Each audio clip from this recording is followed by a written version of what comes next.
Meteorologist Lindsay Gaffney joins us with a first look at weather.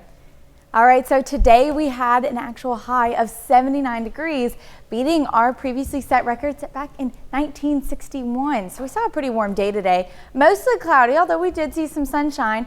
Right now, it's still cloudy. We do see some showers start to pop up just in our northern counties right now. That's going to continue on as we're tracking the system in the north, right, making its way into our area later this evening after 6 p.m. So it's going to start to develop a little bit later around 8 p.m. Now I'll bring you more details in just a bit. All right, thanks, Lindsay.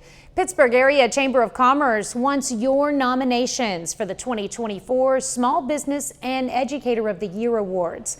Selections for small business are based on evidence of successful operation of a business as well as significant contributions to the community. Selections for educator are based on the teacher's ability to inspire students of all backgrounds and abilities to reach their full potential. If you have a small business or educator you'd like to nominate, head over to our website at KOAMnewsnow.com. Tomorrow is Super Tuesday, and that includes the Oklahoma primary elections. KOAM's Amber Jenkins is live in studio with a preview. I spoke to officials at the Ottawa County Election Board in Miami. Here's what they believe voters should keep in mind. This election year, independent voters can only vote via the Democratic Party ballot. The Republican and Libertarian parties chose to keep their primaries closed, meaning independent registered voters cannot use a Republican or Libertarian ballot.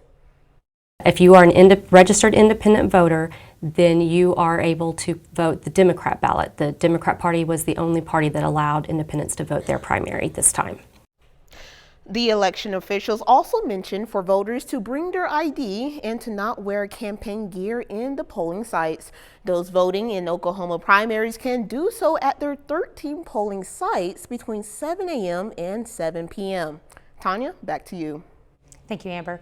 Well, State Emergency Management and the National Weather Service will conduct a statewide severe weather tornado drill this Wednesday at 11 a.m. Joplin, Jasper County, Carthage, and Webb City plan to move their March monthly regional outdoor warning siren test to coincide with the statewide tornado drill. Every school, citizen, and business is encouraged to participate in the drill. Areas across the 4 states are experiencing red flag warnings. A notice from officials that there is a high fire danger for the day. KOAM's Samantha Walker has more on the risk of fire in our current conditions. A fire in Neosho that has been burning since Thursday is one of the latest examples of the current risks of fires. The Reddings Mill Fire District says they reevaluate conditions each day to see if it is safe to attempt a controlled burn. We're basing it off criteria from the National Weather Service that is tied to fire index. They give ratings on what the weather is going to be, and that is deals with humidity, the dew point, and also the wind speeds for the day. Meteorologists say weather conditions can play a big role in how dangerous fires can be. The winds that we see, especially before rain events, like we get some pretty high wind gusts, that could blow a fire really easily. So if you have just a small one start, it's already like miles wide. Like it can cause some real issues. The threat of a fire spreading is one of the biggest concerns. So it doesn't take much to, for something to get out of hand, and then it becomes a very big problem. Even on days that might be considered safe to burn, officials say there are steps you can take to help avoid a disaster. Wet it all down, the area, not just what burnt, but the area around it as well. That will help slow the spread of it. Reporting for KOAM News, I'm Samantha Walker.